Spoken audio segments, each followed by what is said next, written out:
Hello friends, welcome to my channel. ఈరోజు నేను మీకోసం ఒక స్పెషల్ రెసిపీని ప్రిపేర్ చేయబోతున్నాను. ఇప్పుడు దీని ప్రిపరేషన్ చూద్దాం. ఇక్కడ నేను 4 తోటకూర కట్టల్ని తీసుకొని వీటిని 2 సార్లు శుభ్రంగా కడిగి పెట్టుకున్నాను. మజ్జిగ పులుసు పోపు పెట్టుకోవటానికి కావలసినవి ఆవాలు, జీలకర్ర, పచ్చెనపప్పు, మినప్పప్పు, మిరియాలు, మెంతులు, సన్నగా కట్ చేసుకున్నటువంటి పచ్చిమిర్చి, అలాగే కచ్చాపచ్చగా దంచుకున్నటువంటి అల్లము, ఎండుమిర్చి.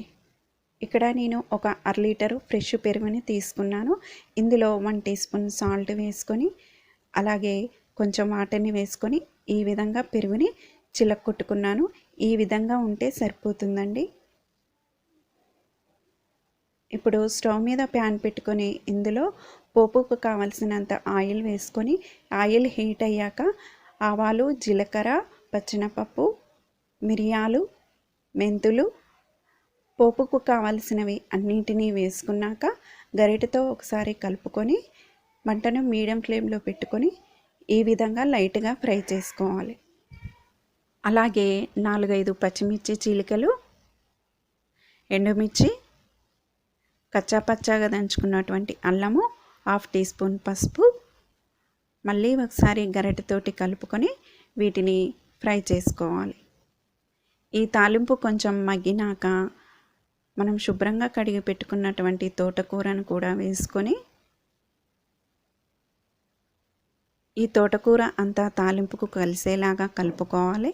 ఈ తోటకూర అంతా తాలింపుకి కలిసేలాగా కలుపుకున్నాక ఇందులో నేను కొన్ని నీళ్ళు పోసుకుంటున్నానండి. నీళ్ళు పోసుకోవటం వల్ల మనకి ఈ తోటకూర అనేది చాలా తొందరగా కుక్ అవుతుంది. ఫ్లేమ్ని మీడియంలోకి పెట్టుకొని ఒక 5 నిమిషాల వరకు ఉడికించుకుంటే సరిపోతుందండి.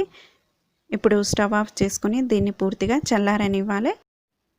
ఇది పూర్తిగా చల్లారిన తర్వాత ఇప్పుడు పెరుగు మిశ్రమాన్ని వేసుకోవాలి.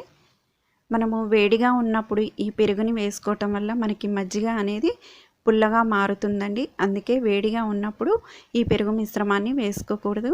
ఇలా ఈ విధంగా ఒకసారి గరిటెతోటి కలుపుకున్నాక ఒక సర్వింగ్ బౌల్లోకి తీసుకొని సర్వ్ చేసుకోవాలి.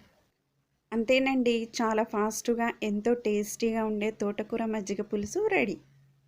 ఈ వీడియో మీకు నచ్చినట్టయితే లైక్ చేయండి, షేర్ చేయండి, కామెంట్ చేయండి, సబ్స్క్రైబ్ చేసుకొని పక్కనే ఉన్న బెల్ సింబల్ క్లిక్ చేయండి. Thank you for watching.